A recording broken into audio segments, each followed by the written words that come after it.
మన angry young man Rajasekhar కి ఇప్పుడు కరెక్ట్ టైం వచ్చింది. ఇక ఎవరు ఆపలేరు.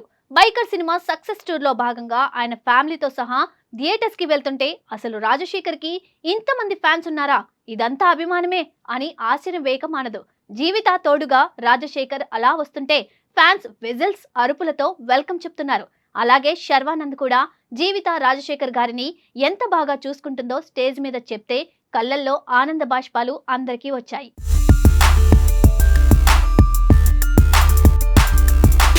అయితే ఇక్కడ ఓడలు బల్లవుతాయి, బల్లలు ఓడలవుతాయి అనే పెద్దలు చెప్పే మాట జీవిత సత్యాన్ని చాలా సులభంగా చెప్పేస్తుంది.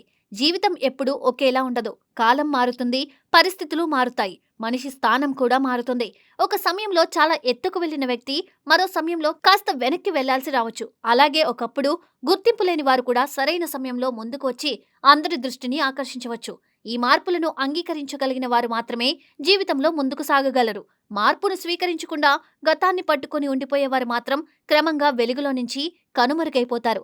ఇదే నిజాన్ని బాగా అర్థం చేసుకున్న వ్యక్తుల్లో ఒకరు టాలీవుడ్లో యాంగ్రీ యంగ్ మెన్ గా పేరు తెచ్చుకున్న డాక్టర్ రాజశేఖర్. ఒకప్పుడు తెలుగు సినిమా పరిశ్రమలో డాక్టర్ రాజశేఖర్ పేరు వినగానే ప్రేక్షకులకు గుర్తొచ్చేది పవర్ఫుల్ పోలీస్ పాత్రలు. ఆయన నటనలో ఉన్న ఇంటెన్సిటీ, కళ్ళల్లో కనిపించే ఆగ్రహం, డైలాగ్స్ చెప్పే తీరు ఇవన్నీ కలిపి ఆయనకు ప్రత్యేకమైన గుర్తింపును తీసుకొచ్చాయి. ముఖ్యంగా ఆయన నటించిన అంకుశం, ఆహుతి, ఆవేశం వంటి సినిమాలు ప్రేక్షకుల్లో మంచి ప్రభావం చూపాయి. ఈ సినిమాలో ఆయన పోషించిన పోలీస్ పాత్రలు చాలా శక్తివంతంగా ఉండేవి. పోలీస్ అంటే ఇలాగే ఉండాలి అనే ఒక ప్రత్యేకమైన ఇమేజ్ ను ఆయన ఆ కాలంలో సెట్ చేశారు. అందుకే ఆయనను చాలా మంది యాంగ్రీ యంగ్ మెన్ గా పిలిచేవారు.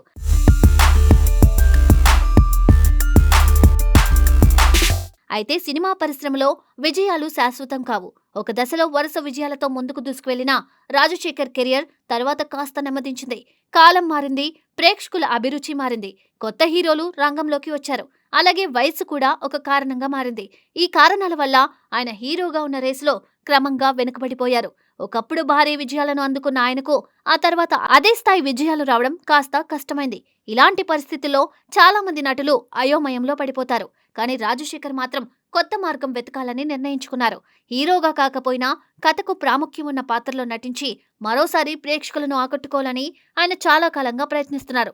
అంటే ఆయన తన కెరియర్లో సెకండ్ ఇన్నింగ్స్ ప్రారంభించాలనే ఆలోచనతో ముందుకు సాగుతున్నారు. అయితే ఆ ప్రయాణం అంత సులభంగా సాగలేదు.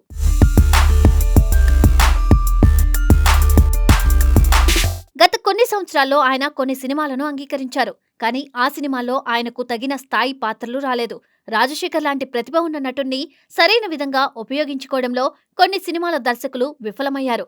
ఆయన పాత్రలను బలంగా రాయలేకపోవడం వల్ల ఆ సినిమాలు ప్రేక్షకులపై పెద్దగా ప్రభావం చూపలేకపోయాయి. దీంతో ఆయన సెకండ్ ఇన్నింగ్స్ ఎప్పుడు ప్రారంభమవుతుందో అన్న ప్రశ్న చాలా కాలం వరకు నిలిచిపోయింది. అయితే కల్కి సినిమాలో మంచి పాత్ర చేసి మళ్లీ పాత రాజశేఖర్ ని గుర్తు చేశారు కూడా. అయితే ఆయన వ్యక్తిగత జీవితంలో కూడా పెద్ద సవాళ్లు ఎదురయ్యాయి. కోవిడ్ సమయంలో ఆయన ఆరోగ్య సమస్యలను ఎదుర్కొన్నారు.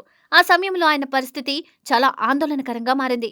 అందుకే కుటుంబ సభ్యులు, అభిమానులు తీవ్రంగా ఆందోళన చెందారు. కానీ ఆయన త్వరగా కోలుకొని మళ్లీ నార్మల్ గా మారారు. ఆ అనుభవం ఆయనకు జీవితంపై కొత్త దృష్టికోణాన్ని ఇచ్చిందని చాలా మంది చెబుతూ ఉంటారు.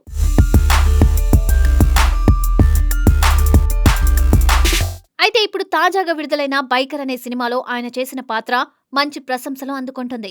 బైక్ రేసింగ్ నేపథ్యంతో రూపొందిన ఈ సినిమాలో యువతను ఆకట్టుకునే అనేక అంశాలు ఉన్నాయి. అయితే ఈ సినిమాలో రాజశేఖర్ చేసిన పాత్ర కూడా ప్రత్యేకంగా నిలిచింది. ఆయన ఇమేజ్ కు తగ్గట్టు డిజైన్ చేసిన ఆ పాత్ర ప్రేక్షకులకు బాగా నచ్చింది. శర్వానంద్కి తండ్రిగా, ఒక గురువుగా చేసిన పాత్ర సూపర్.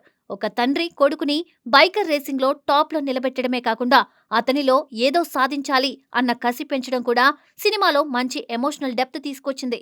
అలాగే సెకండ్ హాఫ్ లో తాతలా చేసి అసలు మనవడితో ఆడుకుంటుంటే మన కళ్ళల్లో నీళ్లు తిరిగాయి కదా. ఈ సినిమా విడుదలైన తర్వాత ప్రేక్షకుల నుండి మంచి స్పందన రావడం రాజశేఖర్ కు కొత్త ఉత్సాహాన్ని ఇచ్చిందని చెప్పాల్సిన అవసరం లేదు కదా. చాలా కాలం తర్వాత ఆయన నటన గురించి మళ్లీ చర్చ మొదలైంది. ఇది ఆయన కెరియర్ కు ఒక కొత్త మలుపు కావచ్చని ఇండస్ట్రీ వర్గాలు భావిస్తున్నాయి. ఒక మంచి పాత్ర సరైన సమయంలో వస్తే ఒక నటుడి కెరియర్ ఎలా మారిపోతుందో దీనితో మరోసారి స్పష్టమైంది.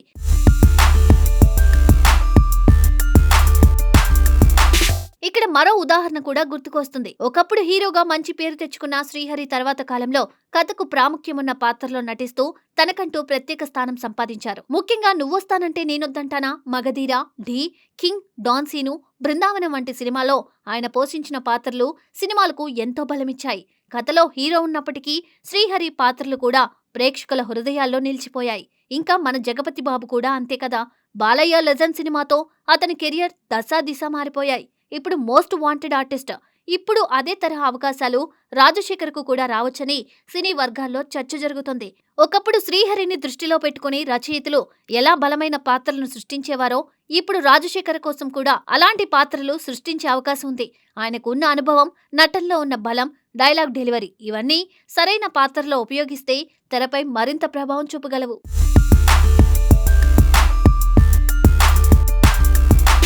అందుకే చాలా మంది సినీ విశ్లేషకులు ఒక మాట చెబుతున్నారు. దర్శకులు, రచయితలు తమ కథల్లో బలమైన, గౌరవప్రదమైన పాత్రలను రాజశేఖర్ కోసం సృష్టిస్తే టాలీవుడ్ లో మరిన్ని మంచి సినిమాలు రావచ్చని వారు భావిస్తున్నారు. ఒక మంచి నటుడిని సరైన విధంగా ఉపయోగించుకుంటే సినిమా కూడా బలపడుతుంది. ప్రేక్షకులకు కూడా కొత్త అనుభూతి కలుగుతుంది.